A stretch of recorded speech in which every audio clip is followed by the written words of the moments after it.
শিকাঞ্জি খাবে? তাপস শিকাঞ্জি খাবে?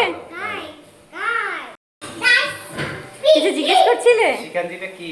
আচ্ছা আমি তাহলে তোমাকে বানিয়ে এনে দেখাই শিকাঞ্জিটা কি। আসলাম মায়ের ছাদ বাগানে। এখানে অনেক কটা পুদিনা পাতা গাছ আছে, বিভিন্ন টবে মা পুদিনা পাতা করেছে। তো শিকাঞ্জি বানানোর জন্য যেটা বিশেষ করে প্রয়োজন সেটা হচ্ছে লেবু, পুদিনা পাতা, জলজিরা, আর হচ্ছে একটা স্প্রাইট, আর কিছু বরফের টুকরো। তো এই পুদিনা পাতা গাছটা পাতা ইউজ হয় শুধুমাত্র আমি আসলে, কারণ এই বাড়িতে শুধুমাত্র আমি এই ধরনের শরবত বানিয়ে সবাইকে সার্ভ করি। আগে আমিও খেতাম, কিন্তু আমার গলা ব্যথা হয় এখন, সেজন্য আমি খাই না। একবার কি হয়েছিল, স্প্রাইটের মধ্যে বরফের টুকরো মিশিয়ে খেয়েছিলাম। সেই থেকে যে গলা ব্যথা শুরু হয়েছে, বিভিন্ন ডাক্তার দেখানোর পরেও গলা ব্যথা আর কমেনি। তো ডাক্তার স্ট্রিক্টলি বারণ করে দিয়েছে যে কোনো রকম ঠান্ডা খাওয়া যাবে না। এখন তো আমার ঠান্ডার নাম শুনলেও বোধহয় গলা ব্যথা করে।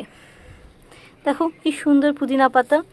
এই পুদিনা পাতাগুলো ফিশ ফ্রাই করার সময়ও আমি এখান থেকে নিয়ে নিই, আর কাটলেট করার সময় বিভিন্ন কিছুতে পুদিনা পাতা চাটনিও খাওয়া যায়। আবার রূপচর্চার জন্যও কিন্তু পুদিনা পাতা খুব এফেক্টিভ। তাহলে চলো আমরা এখন যাই শিকাঞ্জি বানাই।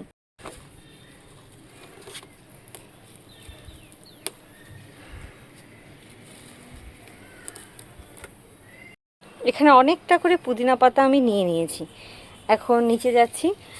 মায়ের একটা লেবু গাছ আছে যদিও, কিন্তু সেখানে আজ পর্যন্ত লেবু হয়নি। চলো। যে কোনো জিনিস বানানোর জন্য সবথেকে বেশি ইম্পর্ট্যান্ট হচ্ছে হাইজিন মেনটেন করা। তাই এই পাতাগুলোকে, পুদিনা পাতাগুলোকে আমি খুব ভালো করে ধুয়ে নিলাম। তারপরে খুব ভালো করে ধুয়ে এগুলোকে আমি পেস্ট করে নেব।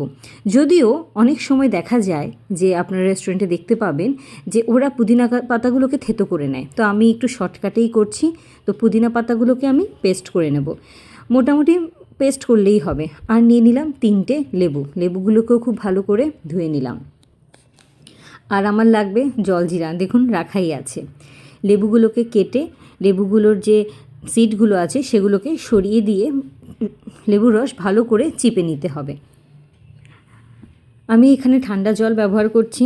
আমাদের বাড়ির বেশিরভাগ মানুষেরই এখন গলার অবস্থা খুব খারাপ, তাই ঠান্ডা গরম জল মিশিয়েই করব। আর আমি এখানে কোল্ড ড্রিঙ্কটা স্কিপ করে দেব, কারণ আমাদের বাড়ির সবার মোটামুটি হাই সুগার। এখানে আমি নিয়ে নিলাম 1 গ্লাস ঠান্ডা জল, আর তাতে মিশিয়ে দিলাম এই পুদিনা পাতার রসটা। এটা যে যতটা পছন্দ করে সেই রকম পরিমাণেই নেব। যেমন তাপস খুব কম পছন্দ করে পুদিনা পাতা। আর নিয়ে নেব 1 প্যাকেট জলজিরা।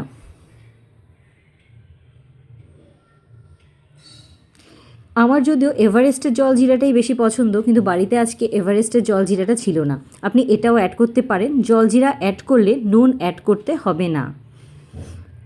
তাহলে এখানে হলো জলজিরা, পুদিনা, আর সাথে মিশিয়ে দিচ্ছি লেবুর রস। এটাও স্বাদ মতো, যার যতটা টক পছন্দ। যেহেতু এটা আমি প্রসেনজিৎকে দেব, তাই এখানে আমি অর্ধেক লেবুই ব্যবহার করলাম। প্রসেনজিৎ খুব একটা টক পছন্দ করে না।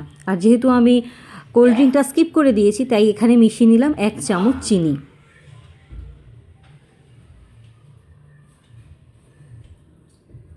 খুব ভালো করে মিশিয়ে নেব। এই যে 2টো গ্লাসে এইভাবে করে আমি রাস্তায় দেখেছি যারা বিক্রি করে, তাদের থেকে শিখে নিয়েছি। এভাবে মেশালে খুব তাড়াতাড়ি চিনিটা ব্লেন্ড হয়ে যায়।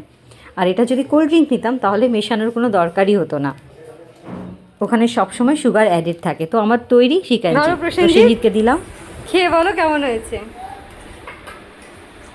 খুব ভালো আছে, খুবই টেস্টি।